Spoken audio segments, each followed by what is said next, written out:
Hello, Sweet Home Arizona. Um, yeah, I figured it was only fair to you guys to explain where the heck I am. I just literally just recorded the video breaking the story. I didn't break the story, but maybe I'm the first YouTuber to break it. That the Arizona Attorney General Mark Bernovich has officially opened the investigation into Maricopa County for noncompliance with the legal and enforceable subpoenas. And so I don't know what that means, but I am camping, right? That's one of my kids right over there in the water. Uh, there's a haze. I think there's some forest fires around somewhere because there's a mountain right over there. Mount Shasta, right there. It's like, you go camping, you want to show the kids the gorgeous scenery. I mean, they said this looks kind of cool, like this haze over the water. It is really cool. It's gorgeous. Um, this is like Northern California. This is Lake Siskiyou. Uh, if you've been following me since the beginning, my second week of this channel, I was here with a friend, and I'm like, I got to bring my kids here, and I followed through and brought my kids here just before school started. 2-day camping trip. But I don't know. I don't know what this means. This Attorney General. There's just I get this conflict. I do videos based on information, which is obviously always partial information. What's this 1487 legal filing? It means, oh, you have 30 days to investigate and then budget cuts, right? That's what my initial report was. And then Sonny Borelli comes on a day or so later and says, well, actually, the subpoenas were issued, the original subpoenas, and that's what you just needed to demonstrate a crime, right? You needed clear evidence of a crime, and that was what happened on August 2nd. At least that's how I portrayed it. That's my interpretation of what Sonny Borelli was saying, that the 30 days applies to other things, but that people could go to jail sooner than that. And so that was my reporting. I don't know. That's the problem with trying to be first, trying to be current, everybody wants their news fast, right? You all want to hear it. You don't want my face so close to the camera. Okay, there. How's that? That's better. My arm gets tired holding it out like this. I don't have a selfie stick, but it definitely looks better that way. You can see more of the beauty rather than more of the ugly. So that's the catch-22 of being a reporter. And most news that gets reported is full of inaccuracies. Like, that's the fact. There's a name for it.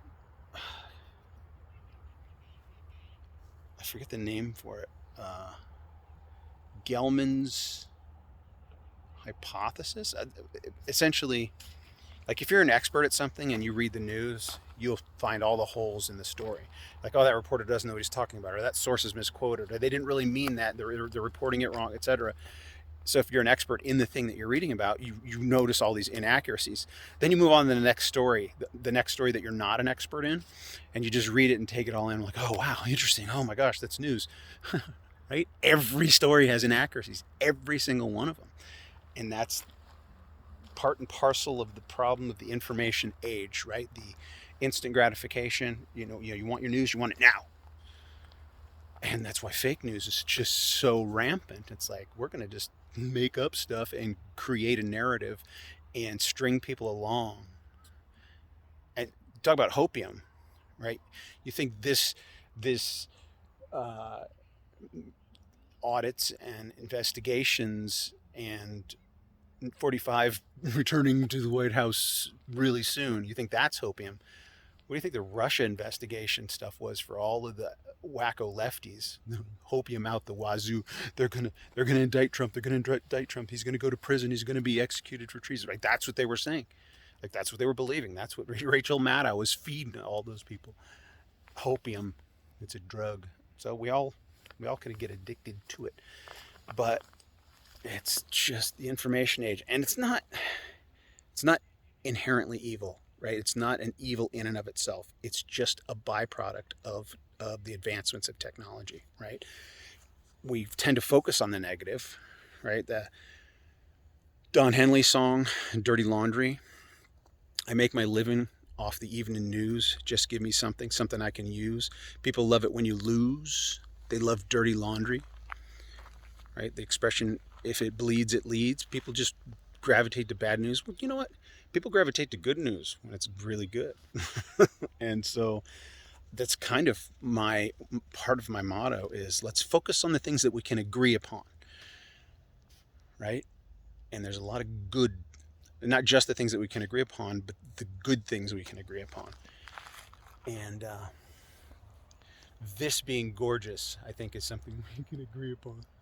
Even overcast like this, it's really not overcast. I think it is smoke. It kind of smells like smoke, but it is gorgeous.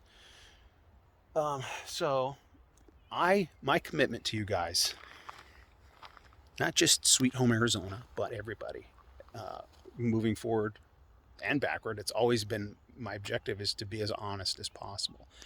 Like, for example, the video I put out yesterday, Wisconsin audit update. Subpoenas were sent to